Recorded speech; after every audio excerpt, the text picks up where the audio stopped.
Bonjour à tous et à tous, je reviens avec cette nouvelle vidéo pour aborder un sujet qui m'a paru important et sensible, puisque ce sujet a fait l'objet d'une polémique en Belgique et même en France depuis l'adoption en Belgique par le Parlement de la Wallonie le 7 septembre 2023 du programme EVRAS, programme d'éducation à la vie relationnelle, affective et sexuelle, programme qui était déjà obligatoire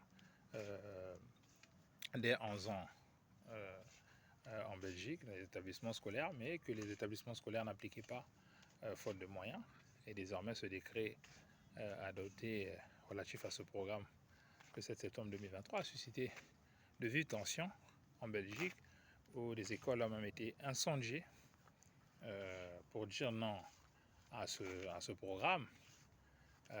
Pourquoi? Parce que la plupart des opposants à ce programme voient en ce programme comme une initiation des élèves à la pornographie et à la masturbation dès 9 ans, ce que le gouvernement défend et refuse, notamment par l'entremise de la ministre belge en charge de l'éducation nationale, Caroline Désir, au micro de la RTBF, le 7 septembre même, après l'adoption du fameux décret qui fait polémique. Elle s'est défendue en disant, je cite, « On ne va pas encourager l'hypersexualisation des jeunes, ni susciter une orientation sexuelle, ou une identité du genre. » Mais lorsque je me penche sur le fameux guide qui servira de base aux animateurs qui vont animer les cours d'éducation sexuelle en Belgique, dans le cadre de cette année scolaire 2023-2024, ce qui concerne 110 élèves de Wallonie et de Bruxelles, dès l'âge de 11 ans qui sont concernés par ces cours d'éducation sexuelle qui aborderont les thématiques d'orientation sexuelle, d'identité de genre. Ce qui me choque dans ce guide, EVRAS, en Belgique, c'est que il y a des affirmations qui me choquent, qui sont choquantes, comme affirmer que ce guide a comme objectif de faire prendre conscience que l'identité du genre peut être identique ou différente de celle assignée à la naissance. Pour moi, ça me semble grave. Je pense que c'est un peu comme dire à ces 110 élèves qui sont concernés par ces cours d'éducation. Donc ce sera 2 heures d'éducation désormais obligatoire dès l'âge de 11 ans, cours de 2 heures 2 fois par an, que pour ces élèves-là qui sont garçons ou filles, que bien qu'ils soient de sexe masculin ou féminin, que leur identité du genre peut devenir pour les hommes, pour les garçons, féminine avec le temps, et pour les filles masculines avec le temps. Ce qui pour moi est grave et m'amène à comprendre la réaction des opposants de ce programme en Belgique qui sont allés jusqu'à incendier des écoles.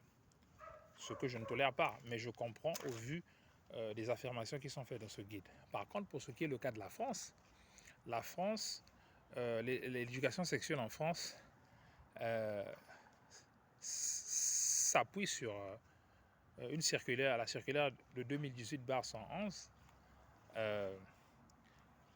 qui, dans l'un des buts, l'un des objectifs, ce n'est que d'apporter des réponses aux questionnements que les élèves peuvent se poser sur les questions de contraception et des questions de consentement. Ce qui n'a rien à voir avec le guide belge, Evras, qui est sujet à polémique jusqu'à maintenant, qui lui par contre affirme que l'identité de genre peut changer.